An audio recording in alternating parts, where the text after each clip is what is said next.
احمده واصلي على رسوله الكريم اما بعد فاعوذ بالله من الشيطان الرجيم بسم الله الرحمن الرحيم ولقد آتينا لقمان الحكمة أن اشكر لله ومن يشكر فإنما يشكر لنفسه ومن كفر فإن الله غني حميد وإذ قال لقمان لابنه وهو يعظه يا بني لا تشرك بالله إن الشرك لظلم عظيم ووصينا الإنسان بوالديه حملته أمه وهنا على وهن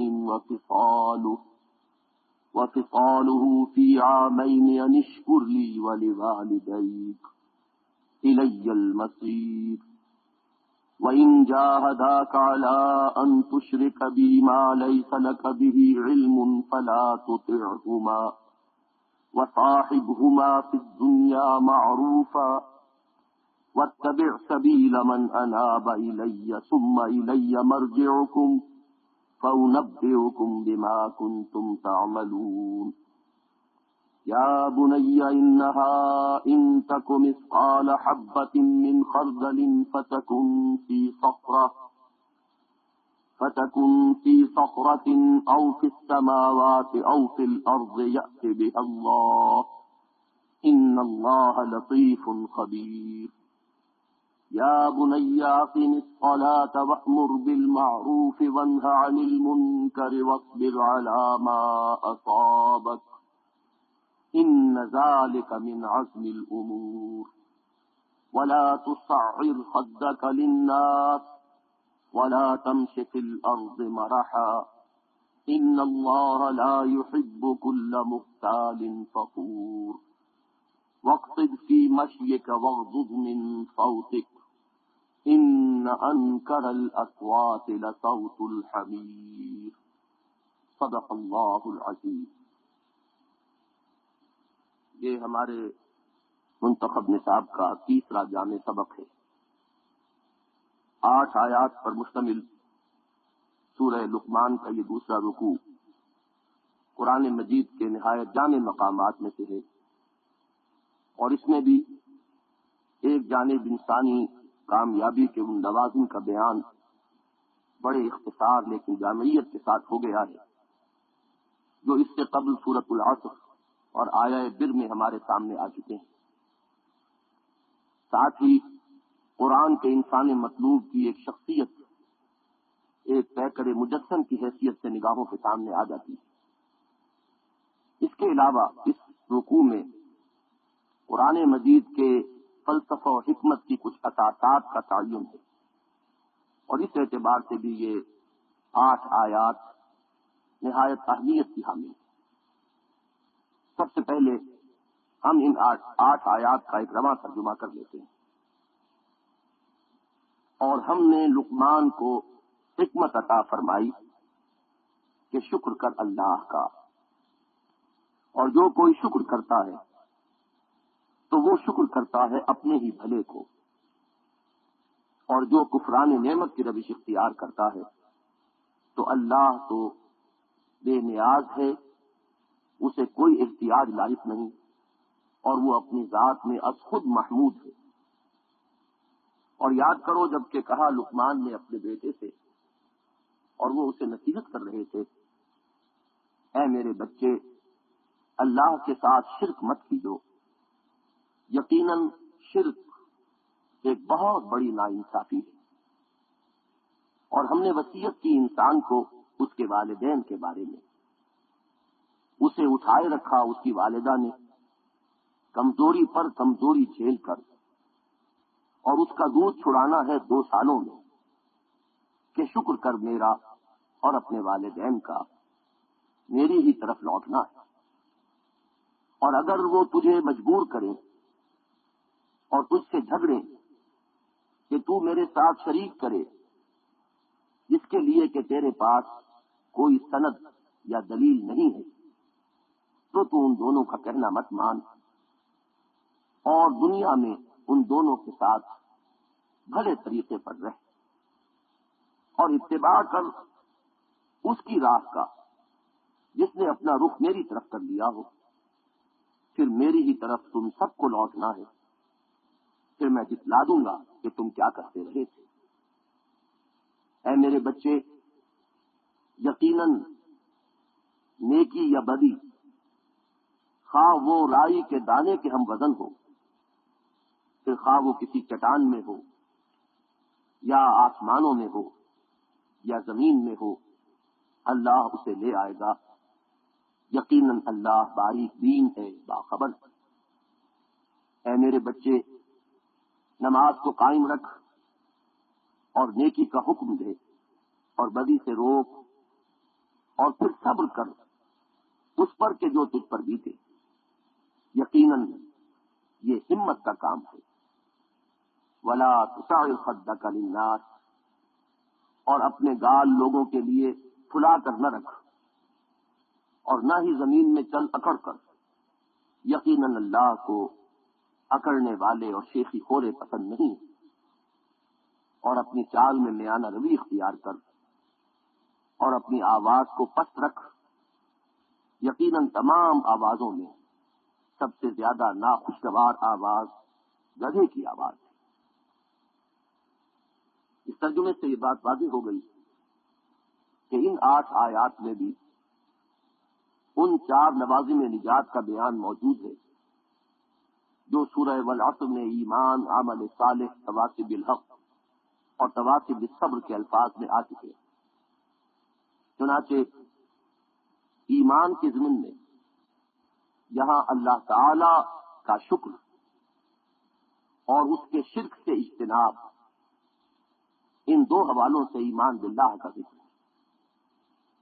دوسرے قانون مجازات کا ذکر ہے کہ انسانی اعمال ضائع ہونے والی شے نہیں ہے، نیکی ہو کا بدی، اور خواہ وہ کتنی ہی چھوٹی ہو، پھر خواہ وہ کہیں بھی ہو، وہ ایک دن انسان کے سامنے رکھ دی جائے گی، اور اس کی جزا یا سزا سے انسان کو دوچار ہونا ہوگا۔ گویا کہ ایمانیات میں سے ایمان باللہ اور اجمالاً ایمان بالآخرت کا ذکر ان آیات میں موجود ہے۔ یہ نوٹ کر لیا جائے کہ ایمان بالرسالت کے اجزاء میں سے کوئی جز بھی یہاں مذکور نہیں۔ اس کا سبب کیا ہے، اس پر انشاءاللہ بعد میں گفتگو ہوگی۔ اعمال صالحہ میں سے یہاں سب سے پہلے والدین کے ساتھ حسن سلوک کا ذکر ہوا۔ اس کے بعد عبادات میں سے اہم ترین عبادت یعنی نماز کی تاکید وارد ہوئی۔ اس کے علاوہ انسان کے اخلاق اور اس کی حسن سیرت کے 2 پہلو بیان ہوئے، ایک تواضع اور انکساری، اور دوسرے میانہ روی۔ یہ ہیں گویا کہ انسان کی عملی اور اخلاقی زندگی کے پہلو جو ان 8 آیات میں وارد ہوئے۔ تواصی بالحق کے ذیل میں یہاں قرآن مجید کی ایک اصطلاح وارد ہوئی ہے، امر بالمعروف اور نہی عن المنکر، ہر نیکی کا حکم دینا اور ہر بدی سے روکنا۔ اور جہاں تک صبر کا تعلق ہے، یہ امر بالمعروف اور نہی عن المنکر کے فوراً بعد اسی طرح مذکور ہے جس طریقے سے کہ سورۃ العصر میں تواصی بالحق کے بعد تواصی بالصبر، یہاں یہ اضافہ مزید کر دیا گیا کہ یقیناً یہ بڑے ہمت کے کاموں میں سے ہے، اس کے لیے بڑی عزیمت کی ضرورت ہے۔ یہ پھولوں کی سیج نہیں ہے، کانٹوں بھرا بستر۔ اس طرح گویا یہ مقام بھی ان جامع مقامات میں سے ہے کہ جس میں انسان کی پوری شخصیت کا ایک نقشہ سامنے آتا ہے، اور قرآن کا انسانی مطلوب گویا کہ ایک جیتی جاتی شخصیت کی حیثیت سے نگاہوں کے سامنے آ جاتا ہے۔ اس کا دوسرا پہلو جو میرے نزدیک بہت اہمیت کا حامل ہے، وہ حکمت قرآنی کی وہ اساسات ہیں کہ جن کا ذکر اس رکوع میں ہوا ہے۔ یہی وجہ ہے کہ یہ پورا رکوع، اس کی پوری 8 آیات ایک ایسی شخصیت کے گرد گھوم رہی ہیں جس کے بارے میں تقریباً اجماع ہے کہ نہ وہ نبی تھے اور نہ کسی نبی کے امتی یا پیروکار۔ حضرت لقمان کی شخصیت کے بارے میں اگرچہ ایک سے زائد رائیں ظاہر کی گئی ہیں، لیکن جس پر کہ مفسرین کا بالعموم اتفاق ہوا ہے وہ یہ ہے کہ یہ نسلاً حبشی تھے اور پیشے کے اعتبار سے بڑی تھے، لیکن اللہ کی دین ہے کہ اللہ نے انہیں سلامتی طبع سے نوازا، سلامتی عقل عطا فرمائی، صحیح غور اور فکر کی صلاحیت عطا فرمائی، اور اپنی فطرت صحیحہ کی رہنمائی میں جب انہوں نے غور و فکر کیا تو اس کائنات کے بنیادی اور اساسی حقائق تک ان کی رسائی ہو گئی۔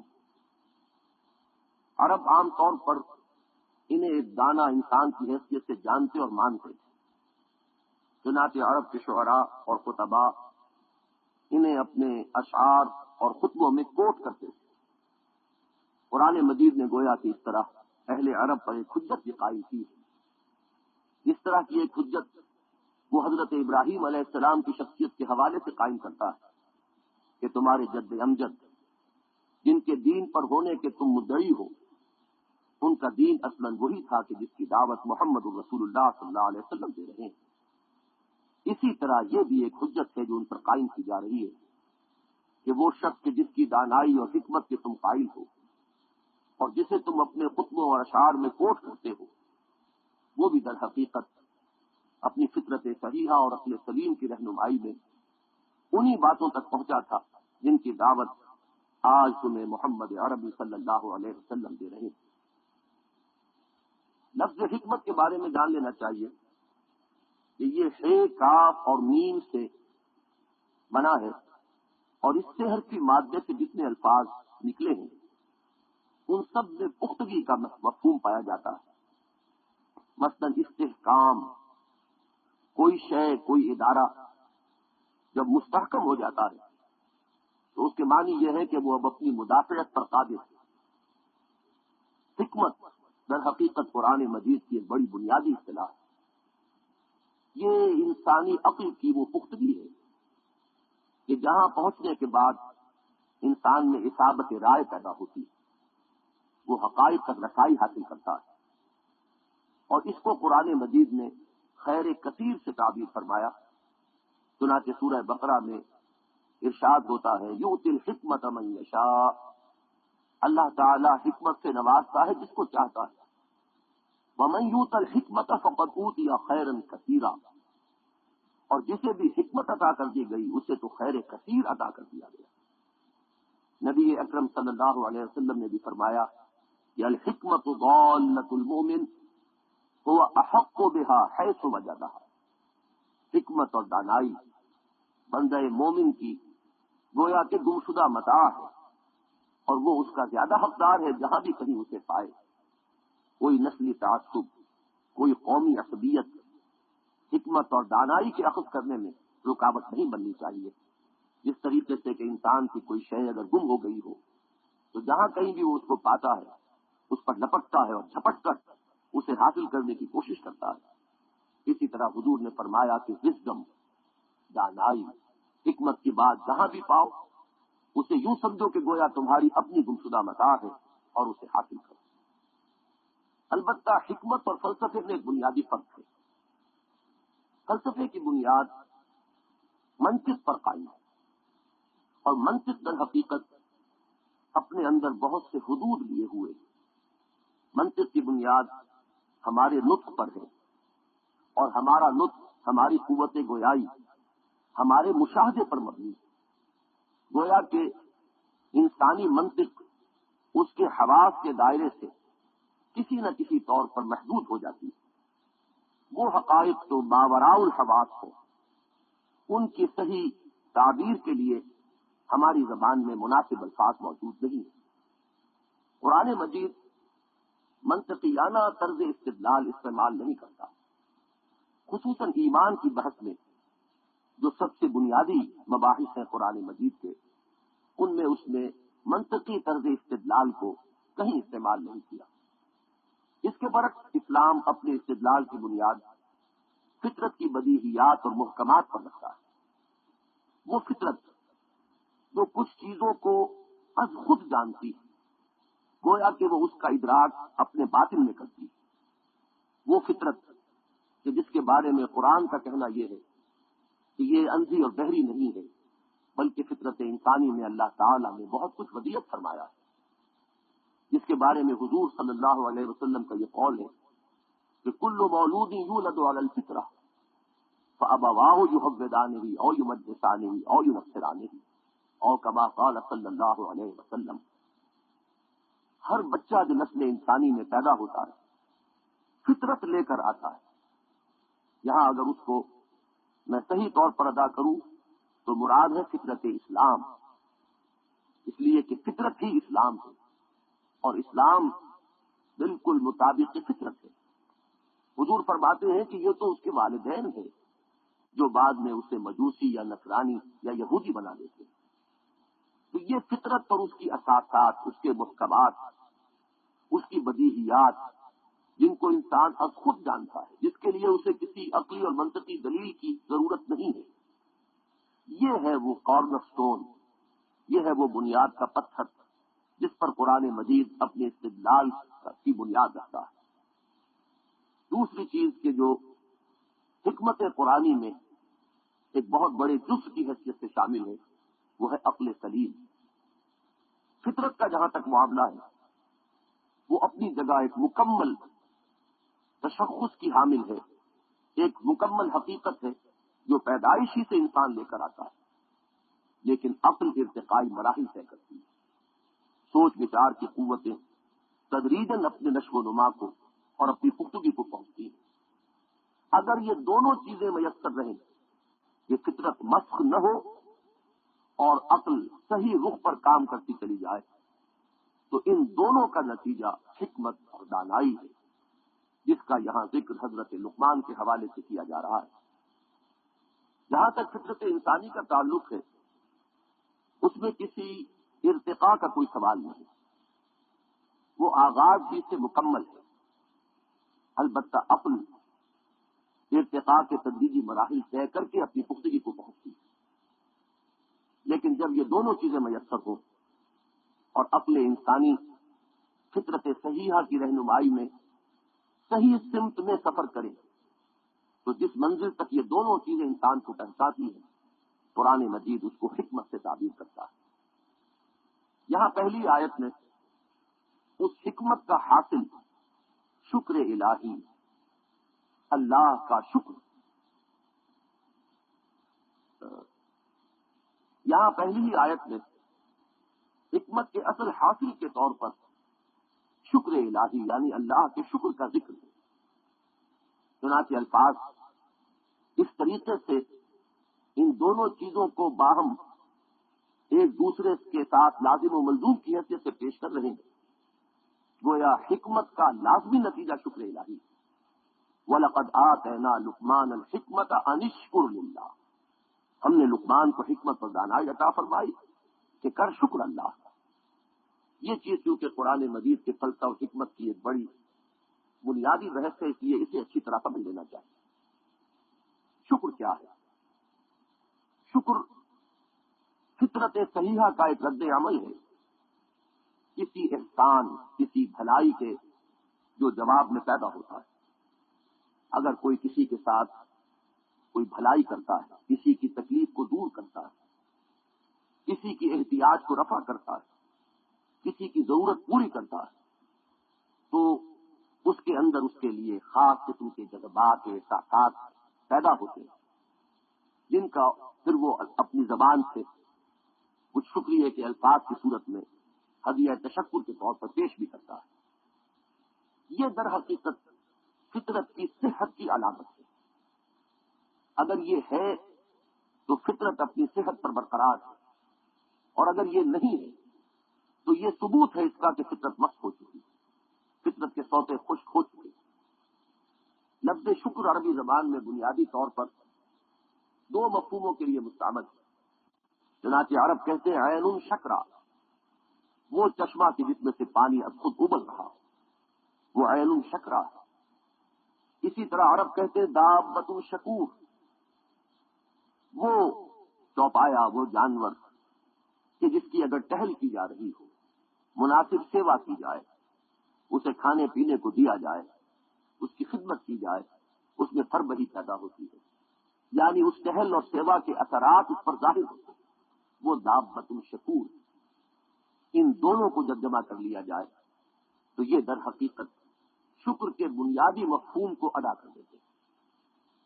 امام راغب اصفہانی رحمہ اللہ نے اپنی شورۂ آفاق تعلیف مفردات القرآن میں شکر کے 3 مراتب کا تعین کیا ہے۔ شکر بالقلب، محسن کے احسان کا ادراک ہو، یہ شعور ہو کہ کتنی بڑی نیکی اس کے ساتھ کی گئی، اس کی قدر و قیمت کا ادراک ہو، اس لیے کہ اسی کے تناسب سے پھر شکر ادا کیا جا سکے گا۔ اگر کسی کو دیا گیا ہو ہیرا اور وہ اسے سمجھ رہا ہو کانچ کا ایک ٹکڑا، تو ظاہر بات ہے کہ وہ اس کے متناسب شکر ادا کرنے سے قاصر رہے گا۔ دوسرا درجہ پھر شکر باللسان ہے کہ ان جذبات تشکر کو الفاظ کا جامہ پہنا کر اپنے منعم یا محسن کی خدمت میں پیش کیا جائے۔ اور تیسرا درجہ ہے شکر بالجوارح۔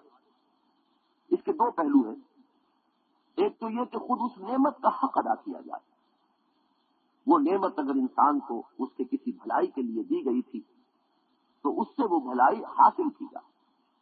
سادہ سی مثال ہے کہ اگر کسی بچے کو اس کے والد کوئی بہت عمدہ کتاب دے، وہ بچہ اگر مہذب ہے تو اپنے والد کا شکریہ فوراً ادا کر دے گا، لیکن اگر وہ اس کتاب کو کہیں تاکہ نسیان پر رکھ دیتا ہے، نہ اس کو پڑھتا ہے نہ اس سے استفادہ کرتا ہے، تو یہ بھی در حقیقت ناشکری اور ناقدری ہے اس نعمت کی، اس احسان کی کہ جو اس کے والد نے اس پر کیا۔ تو اس نعمت کا حق ادا کرنا یہ بھی شکر کا آخری اور منطقی نتیجہ ہے۔ اور اسی کا دوسرا پہلو یہ ہے کہ منعم اور محسن کا ایک حق مانا جائے، اس کے بھی حق کی ادائیگی کی فکر کی جائے۔ یہ بھی فطرت کا تقاضا ہے کہ اگر انسان یہ محسوس کرے کہ کسی نے اس کے ساتھ کوئی بھلائی کی ہے، کسی نے کوئی احسان اس پر کیا ہے، تو وہ چاہے گا کہ اگر کبھی وقت آئے اور موقع ملے تو وہ بھی اس احسان کا بدلہ چکائے۔ هل جزاء الاحسان الا الاحسان، احسان کا بدلہ تو احسان ہی ہو سکتا ہے۔ بہرحال یہ شکر کے مراتب اور شکر کے لوازم، اور یہ شکر در حقیقت فطرت کا اقتضا ہے، نہ صرف انسانی فطرت بلکہ حیوانی فطرت، اس لیے کہ فطرت مشترک ہے حیوانات اور انسانوں میں۔ اس لیے کہ اگر آپ کسی بھوکے اور پیاسے حیوان کے سامنے کوئی چارہ اور پانی رکھیں اور وہ اپنی بھوک مٹا لے اور پیاس بجھا لے، تو پھر جب وہ سر اٹھا کر آپ کو دیکھے گا تو اس کے آنکھوں میں وہ جذبہ تشکر چھلکتا ہوا نظر آئے گا، جس طریقے سے کہ کوئی چشمہ اندر سے ابل رہا۔ یہ ہے در حقیقت فطرت کی صحت کی دلیل اور علامت۔ اب آئیے عقل سلیم کی طرف اور اس کے ارتقائی مراحل کی طرف۔ عقل کے ذریعے سے انسان اپنے منعم اور محسن کو پہچانتا ہے، اور اس میں لازماً تدریجی ارتقاء کا عمل جاری رہتا ہے۔ چھوٹے سے بچے پر کا تصور کیجیے، اس کے ذہن کی دنیا بڑی محدود ہے، وہ اپنا رازق، اپنا محافظ، اپنا خیر خواہ اپنے والدین کو سمجھتا ہے، اس کی پوری ذہنی دنیا اپنے والدین تک محدود ہے۔ لہذا فطرت کا وہ تقاضا جذبہ تشکر والدین کی ذات کے ساتھ منحصر اور مرتکز ہو کر رہ جاتا ہے۔ پھر جیسے جیسے عقل کے ارتقائی مراحل طے ہوتے ہیں، اس کا مشاہدہ وسیع ہوتا ہے، اسے محسوس ہوتا ہے کہ میرے اعزاء و اقربا بھی ہیں، میرا کنبہ اور قبیلہ بھی ہے، میرے خیر خواہ ہیں، میرے محافظ ہیں، مجھے ان کی جانب سے ایک حمایت حاصل۔ آگے بڑھتا ہے تو اسے محسوس ہوتا ہے میں قوم کا فرد ہوں اور اس کے زیر بار احسان ہوں، اس قوم کے بھی حقوق مجھ پر عائد ہوتے ہیں۔ یہ زمین جس سے میرے لیے غذا کے خزانے ابل رہے ہیں، یہ بھی میری ضروریات کی بہم رسانی میں بہت بڑا حصہ ادا کر رہی ہے، اس کے بھی مجھ پر حقوق ہے۔ میرا وطن، میری قوم، اس سے آگے انسان کی نگاہ وسیع ہوتی ہے، وہ یہ محسوس کرتا ہے کہ سورج کے بھی مجھ پر احسانات ہیں۔ یہ اسی کی تمازت ہے کہ جس سے بخارات بھی اٹھتے ہیں اور ہوائیں بھی چلتی ہیں اور بارشیں برستی ہیں. یہ پوری کائنات جو ہے وہ میرے پالنے میں اور میری ضروریات کی بہم رسانی میں لگی ہوئی. گویا کہ یہ جذبہ تشکر اگر اس دوران میں کہیں فطرت مست نہیں ہو چکی تو یہ عقلی ارتقاء کے ساتھ ساتھ یہ جذبہ تشکر پھیلتا چلا جائے گا. والدین سے اپنے کنبے اور قبیلے، اپنے قوم اور اپنے وطن، یہاں تک کہ پوری کائنات تک وسیع ہو جائے گا.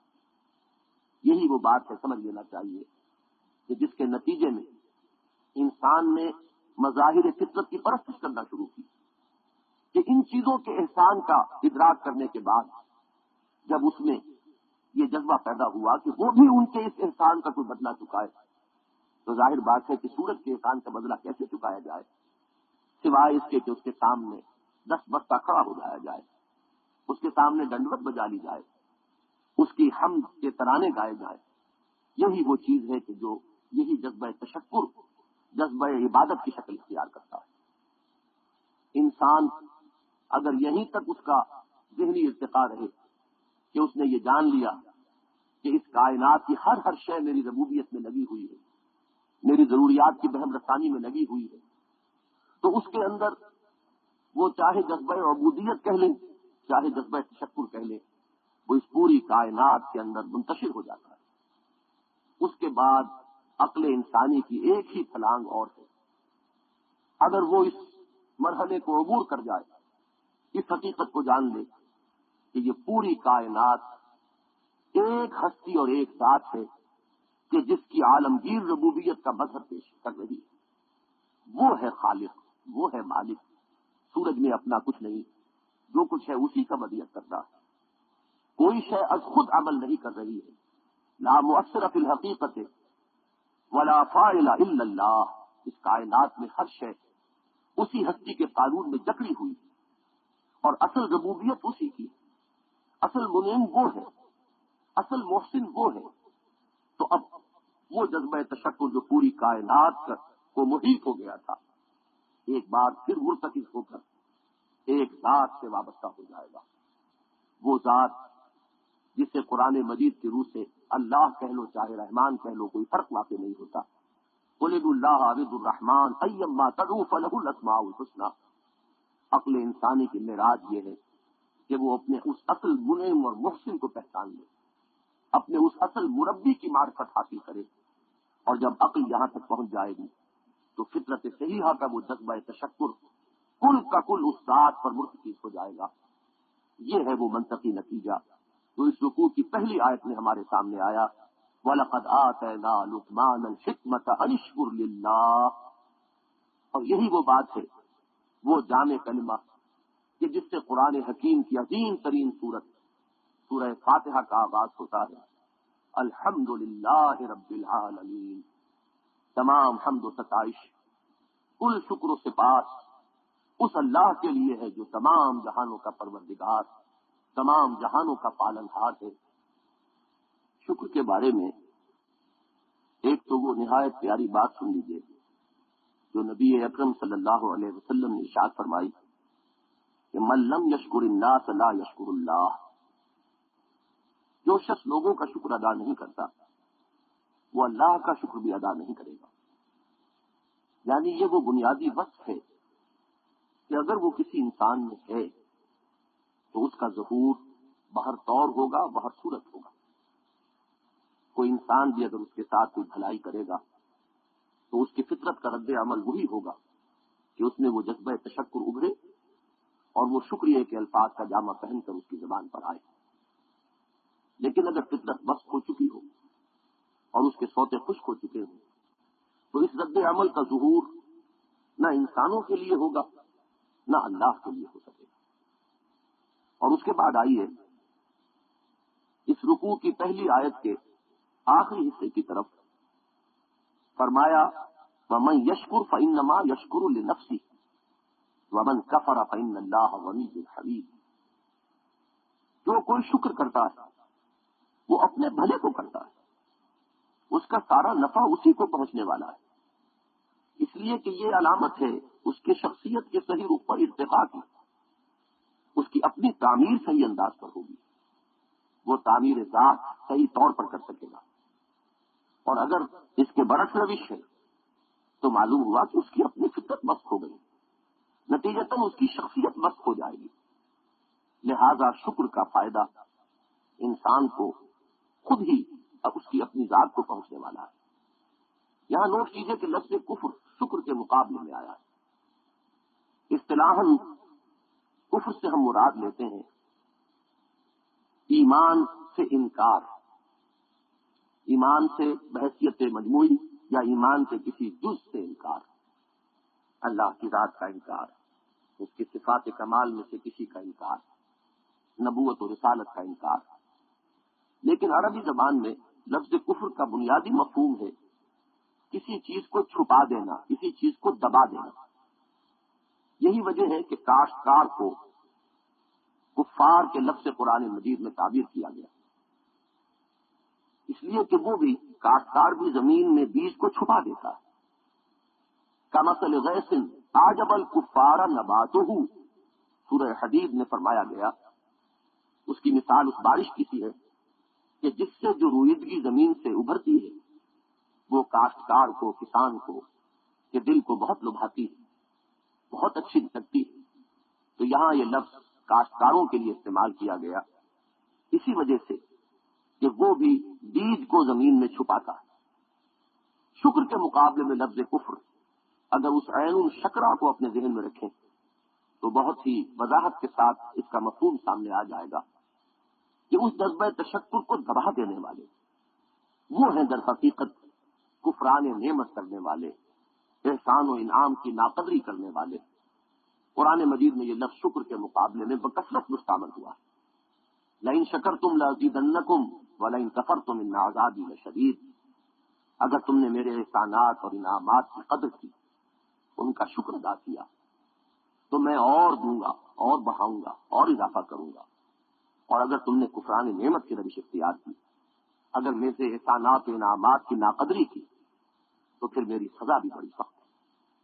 تو فرمایا ومن کفر، یہاں ایک بڑی شان بے نیازی کا اظہار ہے. فإن اللہ غنی حمید، تو اللہ تو غنی ہے.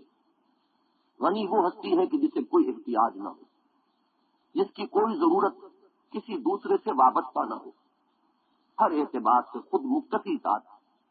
اللہ غنی ہے، اسے کوئی احتیاج لاحق نہیں، وہ بے نیاز ہے. اور حمید ہے وہ ہستی کہ جو اپنی ذات میں خود محمود ہے. خیر اور بھلائی اور حسن و کمال کا ایک درجہ وہ ہے کہ جہاں ضرورت پیش آتی ہے کہ کوئی اس کو بیان کرے، اس کا اظہار کرے، اور ایک درجہ وہ ہے کہ چاہے کوئی بیان کرے یا نہ کرے. وہ جو کسی نے کہا کہ حاجت مشاطہ نیز صورت دل آرام را، حسن و جمال کا ایک مرتبہ وہ ہے. اللہ تعالی اپنی ذات میں اتنا ستودہ صفات ہے، وہ از خود محمود ہے، اسی کسی کے حمد کی کوئی احتیاج نہیں. ومن کفر فإن اللہ غنی حمید. اب اس فلسفہ شکر سے جیسا کہ پہلے عرض کیا جا چکا ہے، خود بخود ادائے حقوق کا تصور ابھرتا ہے. ایک طرف نعمت کا حق ادا کرنا اور اس سے صحیح استفادہ کرنا، یہ بھی شکر کا تقاضا ہے. دوسری طرف منعم کا ایک حق ہے کہ جو عائد ہو جاتا ہے اس شخص پر، اس ہستی پر کہ جس پر وہ احسان و انعام کیا گیا ہو. اس لیے اب یہاں اللہ تعالیٰ کے ایک حق کا ذکر ہے اور اس کو حضرت لقمان کی نصیحتوں کے ضمن میں بیان کیا گیا کہ وہ دانا اور حکیم انسان جو اللہ تعالیٰ کے شکر کے مقام تک پہنچ گیا، اس نے جو اولین نصیحت اپنے بیٹے کو کی، اور یہاں مفسرین کا تقریباً اجماع ہے کہ یہ ان کے انتقال کے وقت کی نصیحت ہے. جس طریقے سے کہ دولت مند شخص، صاحب ثروت شخص مرتے وقت اپنی اولاد کو جو اہم ترین بات بتاتا ہے وہ اپنے لین دین کے معاملات ہیں، اس کی دولت کہاں کہاں ہے، اس کا سرمایہ کس کس صورت میں موجود ہے. اسی طرح ایک حکیم و دانا انسان کی اصل پونجی اور دولت اس کا وہ غور و فکر کا حاصل ہے، اس کے سوچ بچار کا وہ نتیجہ ہے. پوری زندگی کی اس غور و فکر کی جو بھی بنیادی حقیقتیں اس سے جو اس کے سامنے آئی ہیں وہ ہے اس کی دولت. بقول علامہ اقبال کہ میرے قافلے میں لٹا دے اسے، لٹا دے ٹھکانے لگا دے اسے. تو وہ حکیم و دانا انسان اپنے انتقال کے وقت اپنے غور و فکر کا لب لباب، اس کا نچوڑ اور حاصل اپنے بیٹے کو منتقل کر رہا ہے. اس میں اولین بات جو آئی، یا بنی لا تشرک باللہ ان الشرک لظلم عظیم. اے میرے بچے اللہ کے ساتھ شرک مت کیجیے، اس لیے کہ شرک بہت بڑی ناانصافی ہے. یہاں لفظ ظلم پر بھی غور کیجیے. عربی زبان میں ظلم کہتے ہیں وضع شیء فی غیر محلہ، کسی شے کو اس کے اصل مقام سے ہٹا کر کہیں اور رکھ دینے کا نام ظلم. ہر چیز کو اس کے مقام پر رکھو، یہ ہے عدل اور یہ ہے انصاف. اگر اس کو اس کے اصل مقام سے ہٹا دیا جائے تو یہ ظلم. واقعہ یہ ہے کہ شرک سے بڑا اور کوئی ظلم نہیں، اس لیے کہ شرک میں دو میں سے ایک صورت لامحالہ ہوگی. یا تو خالق کو اس کے مقام بلند و رفیع سے گرا کر مخلوقات کی صف میں لا کھڑا کیا جائے گا، اور یا مخلوقات میں سے کسی کو اٹھا کر خالق کا ہم پلہ اور ضد اور ند اور مد مقابل بنا دیا جائے گا. یہ دو طرفہ ظلم ہے، یہ دو طرفہ ناانصافی ہے کہ جو شرک میں شرک سے بہرحال لازم آتی ہے. اسی لیے فرمایا کہ ان الشرک لظلم عظیم. اور یہ بات نوٹ کر لینی چاہیے کہ قرآن مجید میں اکثر و بیشتر جہاں ظالمین، ظالمون اور ظلم کا لفظ آتا ہے وہاں اولین مراد شرک ہوتی. اب نوٹ کرنا چاہیے کہ اللہ تعالی کے احسانات کا بدلہ انسان کس صورت میں چکا سکتا ہے. ایک بڑی خوبصورت اور دلچسپ حکایت یہاں شاید موضوع رہے، مولانا روم نے اسے بیان کیا. بڑی سبق آموز بات ہے. وہ ایک قصے کے طور پر بیان کرتے ہیں کہ حضرت موسیٰ علیہ السلام ایک مرتبہ کہیں باہر جا رہے تھے جنگل میں. انہوں نے ایک چرواہے کو دیکھا کہ وہ اس پر ایک کیفیت جذب طاری ہے اور وہ اپنے خیال میں اللہ تعالیٰ سے ہم کلام ہے، لیکن کہہ یہ رہا ہے کہ اللہ اگر تو میرے سامنے آ جائے تو میں تیرے پاؤں دھوؤں، تیرے سر میں سے جوئیں نکالوں، تیرا جسم دباؤں. اب یہ سارا ایک اللہ کی ذات کے ساتھ تجسم اور اللہ کی ذات کے ساتھ یہ تشبہ بہت بڑی گمراہی، بہت بڑی ضلالت ہے. حضرت موسیٰ علیہ السلام نے اس کو ٹوکا کہ یہ کیا کفر بک رہے، جس پر اس نے چیخ ماری. اس اپنے اس کیفیت سے وہ نکلا اور اس نے اپنے کپڑے پھاڑ دیے اور جنگل کی طرف نکل گیا. اللہ تعالیٰ نے فرمایا ہے موسیٰ تو برائے وصل کردہ نام دی، میں برائے فصل کردہ نام دی. میرا یہ بندہ اپنی ذہنی سطح کے مطابق مجھ سے مشغول تھا، ہم کلام تھا. تیرا کام بندوں کو مجھ سے جوڑنا ہے نہ کہ کاٹنا. اب تصور یہ دیکھیے کہ یہ ہے وہ جذبہ، بنیادی جذبہ جو اس گدریے کی ذہنی سطح پر اسی شکل میں ظہور کر رہا تھا کہ اس نے جانا اور پہچانا کہ میرا ایک خالق ہے اور مالک ہے، رازق ہے، پروردگار ہے. اس کے مجھ پر بے پایاں احسانات ہیں، اس کا مجھ پر انتہائی احسان ہے.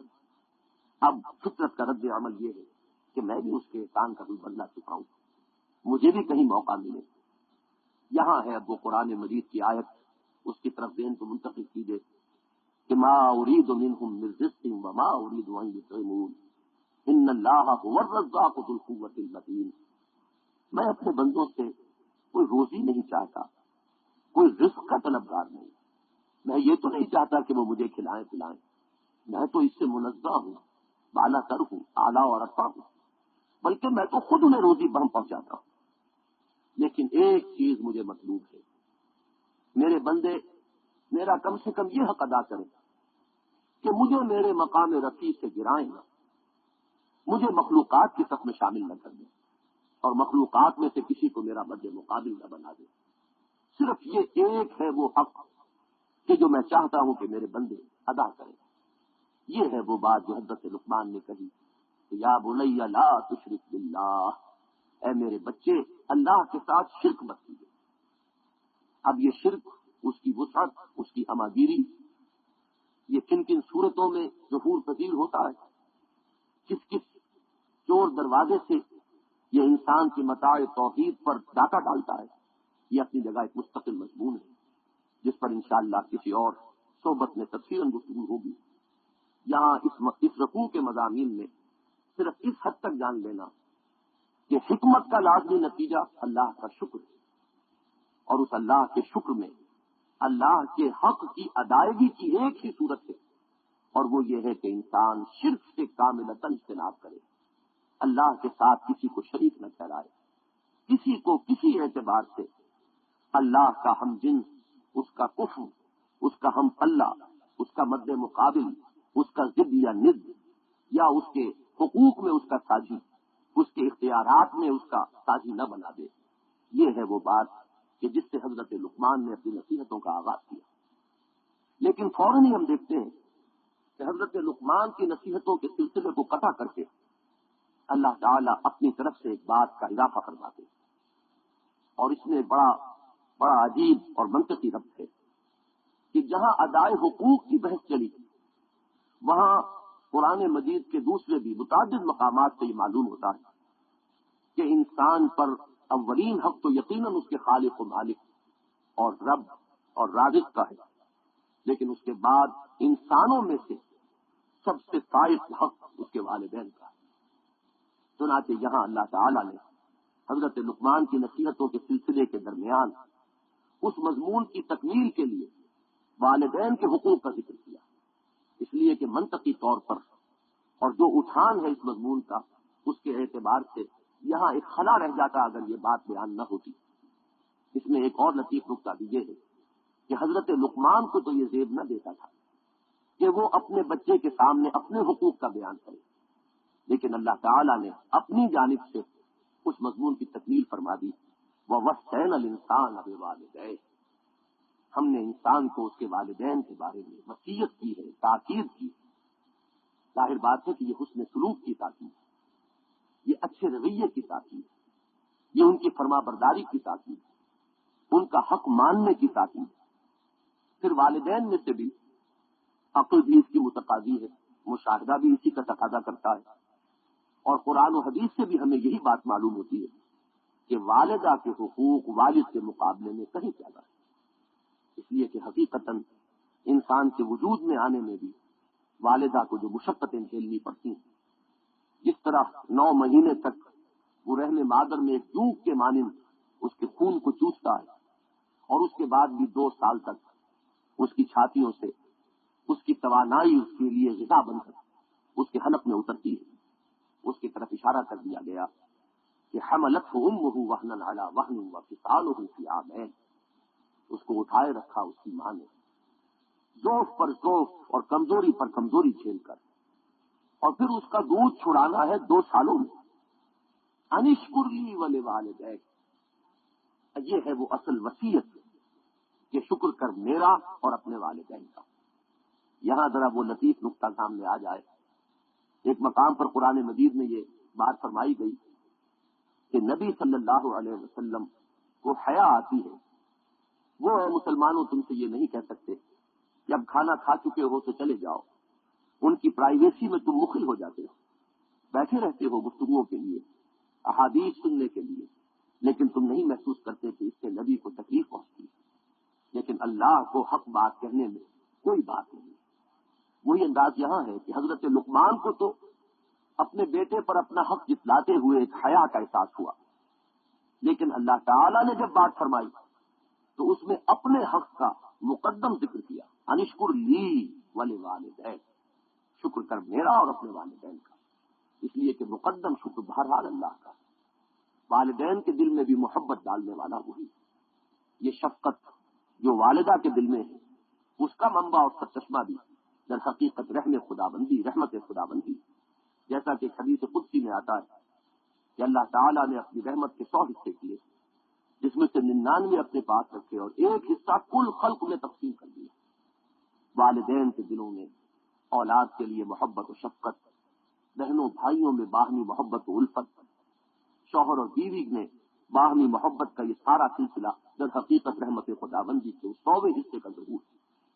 فرمایا نشکر لی ولوالدیک الی المصیر، لوٹنا بہرحال تم سب کو میری ہی طرف ہے، یہ گویا کہ ایک اضافی دلیل ہوئی اس کی کہ مقدم اور اہم تر شکر اللہ کا ہے. تمام حقوق میں فائق ترین حق جو ہے وہ اللہ ہی کا ہے. انجام کار کے اعتبار سے بھی بالآخر تمہیں میرے ہی حضور حاضر ہونا ہے. اب یہاں نوٹ کیجئے کہ اب تک دو حقوق کا ذکر ہوا. ایک حق اللہ کا، اور جس کو یوں کہا جائے کہ تمام حقوق، جیسے کہ ہم کہتے ہیں کہ ہاتھی کے پاؤں میں سب کا پاؤں، اللہ کے تمام حقوق ایک حق میں جمع ہو جاتے ہیں، ضم ہو جاتے ہیں، اور وہ یہ ہے کہ اس کے ساتھ شرک نہ کیا جائے. دوسرا حق والدین کا، اس کے سلوک ہے، اطاعت ہے، فرما برداری ہے. لیکن ایک امکانی صورت سامنے آتی ہے، اگر ان دونوں حقوق میں تصادم ہو جائے، اگر والدین مجبور کریں اولاد کو کہ وہ اللہ کے ساتھ شرک کرے، کوئی ایسا عقیدہ رکھیں یا کوئی ایسا طرز عمل اختیار کرے کہ جس سے شرک لازم آتا ہو، تو اب انسان کیا کرے؟ قرآن مجید نے اس الجھن کا حل بھی فوری طور پر سامنے رکھ دیا. وَإِن جَاهَدَاكَ عَلَىٰ أَن تُشْرِكَ بِي مَا لَيْسَ لَكَ بِهِ عِلْمٌ فَلَا تُطِعْهُمَا. اگر تیرے والدین تجھے مجبور کریں کہ تو میرے ساتھ شرک کرے جس کے لیے کوئی سند، کوئی دلیل تیرے پاس نہیں، نہ عقل میں کوئی دلیل ہے، نہ منطق میں، نہ انسان کی فطرت میں اس کے لیے کوئی اساس ہے، نہ کسی آسمانی ہدایت میں اس کے لیے کوئی سند موجود ہے، کسی نازل شدہ کتاب میں اس کے لیے کوئی بنیاد ہے، تو یہاں گویا کہ والدین اپنے حدود سے تجاوز کر رہے ہیں، لہذا ان کی اطاعت مت کرو.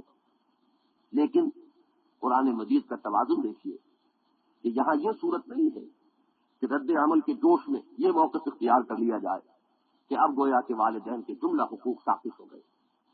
قرآن اس توازن کو برقرار رکھ رہا ہے. وَصَاحِبْهُمَا فِي الدُّنْيَا مَعْرُوفًا. اس معاملے میں تو والدین کی اطاعت نہیں ہوگی، لیکن دنیا میں ان کے ساتھ مصاحبت، ان کے ساتھ رہن سہن، ان کے ساتھ حسن سلوک کا معاملہ معروف کے طریقے پر ہوگا. یہ لفظ بڑا اہم ہے اس رکوع میں، یعنی جانی پہچانی حقیقت جس کو انسان جانتا ہے. والدین کے ساتھ کیا رویہ اختیار کیا جانا چاہیے، فطرت انسانی اس سے خوب آگاہ ہے. یہ جانی پہچانی بات ہے جس کے لیے کسی تفصیل کی کوئی ضرورت نہیں. صاحبہما فی الدنیا معروفا، اور اسی کو منطقی انتہا تک پہنچا دیا گیا یہ فرما کر کہ اتباع کرو اس کا جس نے اپنا رخ میری طرف کر لیا. والدین کے حقوق میں ان کا اتباع لازماً شامل نہیں ہے. ہو سکتا ہے کہ والدین گمراہی پر رہے ہوں، غلط راستوں پر گامزن رہے ہوں، لہذا ان کا اتباع لازم نہیں. ان کے ساتھ حسن سلوک ضروری ہے. اتباع کرو اس کا جس نے اپنا رخ میری طرف کر لیا. اب اگر کسی کو اللہ نے والدین ہی وہ دیے ہو کہ جو اپنا رخ اللہ ہی کی طرف کیے ہوئے ہو تو یہ نور علی نور. لیکن اگر یہ صورت نہ ہو تب بھی بہرحال ان کے ساتھ حسن سلوک تو کیا جائے گا، لیکن ان کا اتباع نہیں کیا جائے گا. اتباع کیا جائے گا اس کا جس نے اپنا رخ اللہ کی طرف کر لیا. الیہ مرجعکم، تم سب کو بہرحال میری طرف لوٹنا ہے. والدین بھی یہیں آئیں گے، اولاد بھی یہیں آئے گی. وہ بھی کہ جن کی پیروی کی جا رہی ہے وہ بھی یہیں آئیں گے، اور جو پیروی کرنے والے ہیں وہ بھی یہاں حاضر ہوں گے. اور پھر میں ہر ایک کو دکھلا دوں گا کہ وہ کیا کرتا تھا. یہ درمیانی حصہ ہے کہ جو حضرت لقمان کی نصائح میں اللہ تعالیٰ کی طرف سے اضافہ کیا گیا. اس کے بعد حضرت لقمان کی دوسری نصیحت آتی ہے، اور یہ ہے ایمان بالآخرت کا وہ اجمالی تصور جہاں تک عقل انسانی فطرت صحیحہ کی رہنمائی میں پہنچ جاتی ہے. ظاہر بات ہے اخروی زندگی کی تفاصیل کو جاننے کا انسانی عقل کے پاس کوئی ذریعہ نہیں ہے. جنت اور دوزخ کی تفصیل وہ نہیں جان سکتی، اس کے لیے تو وہ محتاج ہے وحی کی.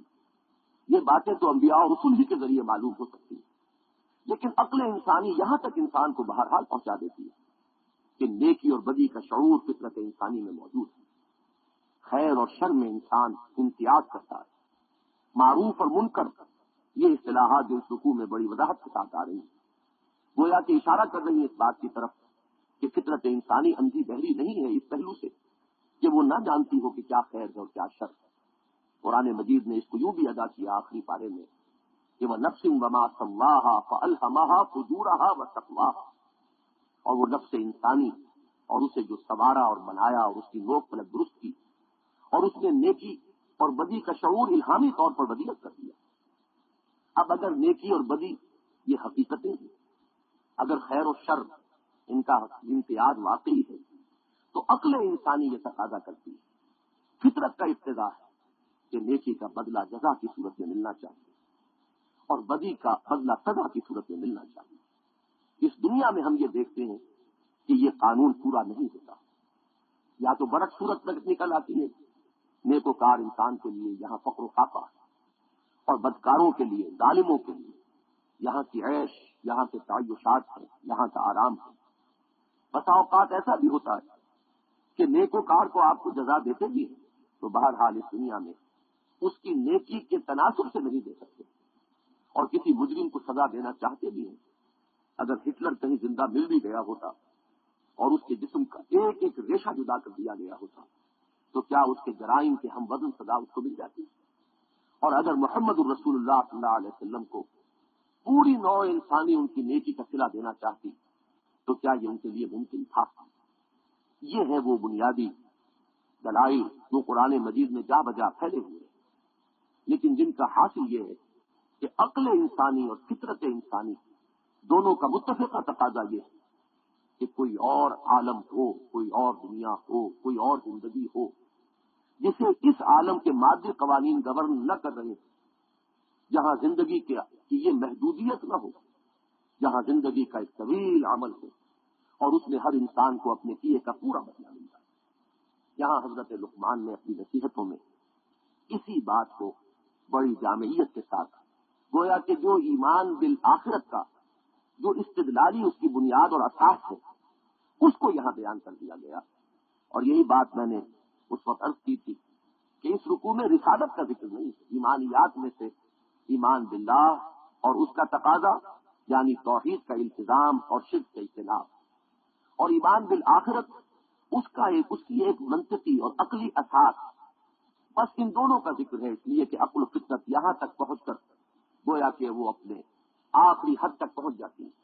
اس سے آگے کے لیے مزید تفاصیل کے لیے انسان محتاج ہے وحی اور نبوت رسالت، اور چونکہ حضرت لقمان ایک حکیم و دانا انسان کو تھے، لیکن نہ نبی تھے نہ رسول، نہ کسی نبی یا رسول کے امتی، لہذا ان کی نصیحتوں میں ان چیزوں کا کوئی ذکر موجود نہیں۔ فرمایا وہ نیکی یا بدی خواہ کتنی ہی چھوٹی اور حقیر ہو، رائی کے دانے کے ہم وزن ہو، پھر خواہ وہ عمل کہیں کیا گیا ہو، کہیں کسی چٹان کی کھو میں گھس کر کیا گیا ہو، یا کہیں فضا اور خلا کی پہنائیوں میں کیا گیا ہو، یا کہیں زمین کے اندر گھس کر کیا گیا ہو، اللہ تعالیٰ کی نگاہوں سے پوشیدہ نہیں ہے۔ وہ اس نیکی یا بدی کو لے آئے گا۔ فَمَن يَعْمَلْ مِثْقَالَ ذَرَّةٍ خَيْرًا يَرَهُ وَمَن يَعْمَلْ مِثْقَالَ ذَرَّةٍ شَرًّا يَرَهُ، جو کوئی ذرے کے ہم وزن خیر کمائے گا اسے اپنے سامنے موجود پائے گا، اور جو کوئی ذرے کے ہم وزن شر کمائے گا وہ اسے بھی اپنے سامنے موجود پائے گا۔ اس کے بعد حضرت لقمان نے ایک ہی آیت میں سورۃ العصر کے بقیہ تمام مضامین کو بڑی جامعیت کے ساتھ سمویا ہے۔ یا بنی اقم الصلاۃ، اے میرے بچے، اللہ کو صرف جان لینا اور پہچان لینا کافی نہیں، اس کے ساتھ ایک مسلسل ذہنی اور قلبی رابطہ استوار رکھنا ضروری ہے، اور اس کے لیے نماز کو قائم رکھو۔ اب ظاہر ہے لفظ صلاۃ کا اصل مفہوم ہے اقدام الی الشیء، کسی چیز کی طرف متوجہ ہونا، کسی چیز کی طرف آگے بڑھنا، اور ایک اور مفہوم بھی لفظ کا بنیادی لغوی مفہوم ہے کسی شے سے حرارت حاصل کرنا۔ در حقیقت صلاۃ وہ چیز ہے کہ جس سے اللہ کی طرف انسان اپنی توجہ کو مرتکز کرتا ہے اور یاد الہی سے اپنی روح میں ایک حرارت ایمانی جذب کرتا ہے۔ لہذا یہاں لفظ صلاۃ اپنے لغوی مفہوم میں آئے گا۔ وہ اصطلاحی نماز جو آج ہمیں محمد رسول اللہ صلی اللہ علیہ وسلم کی وساطت سے ملی، اس کی جو شکل ہے یہ وہاں مراد نہیں ہو سکتی، اس لیے کہ حضرت لقمان ظاہر بات ہے کہ اس نماز، اگر ان کا کوئی نماز کا نظام تھا بھی تو وہ بہرحال ہمارے اس نظام سے یقیناً مختلف ہے۔ اصل بات کیا ہے کہ نماز وہ چیز ہے کہ جو انسان کا ایک قلبی رابطہ، ایک ذہنی تعلق اللہ کے ساتھ برقرار رکھتی ہے، استوار رکھتی ہے۔ معلوم ہوا کہ اللہ کو جاننے اور پہچاننے کے بعد اس کی یاد کا کوئی ایسا نظام جس سے اس کے ساتھ ایک مضبوط تعلق برقرار رہے، یہ لازم ہے۔ اس کے بعد فرمایا وَأْمُرْ بِالْمَعْرُوفِ وَانْهَ عَنِ الْمُنکَرِ، جیسا کہ عرض کیا جا چکا، حکمت قرآنی کے اعتبار سے معروف اور منکر کی اصطلاحات کی بڑی بنیادی اور اساسی ہے۔ گویا کہ ان کے ذریعے سے قرآن مجید اس حقیقت کی طرف اشارہ کر رہا ہے کہ فطرت انسانی خوب واقف ہے اس سے کہ نیکی کیا ہے، اور اس کی طرف ایک میلان اس کے اندر موجود ہے، اور فطرت انسانی خوب جانتی ہے کہ بدی کیا ہے، اور اس سے ایک ابا، ایک اعراض بھی اس کے اندر ودیت کیا گیا ہے۔ منکر وہ چیز ہے کہ جسے کوئی پہچان نہ رہا، اور معروف وہ ہے کہ جو جانی پہچانی حقیقت ہے۔ امر کا لفظ عربی زبان میں بڑے وسیع مفہوم کا حامل ہے، حکم بھی، مشورہ بھی، تعلیم بھی، تلقین بھی، ہر ممکن ذریعے سے کسی چیز کے لیے ترغیب و تشویق پیدا کرنا، یہ تمام معاملات جو ہے امر میں شامل ہیں۔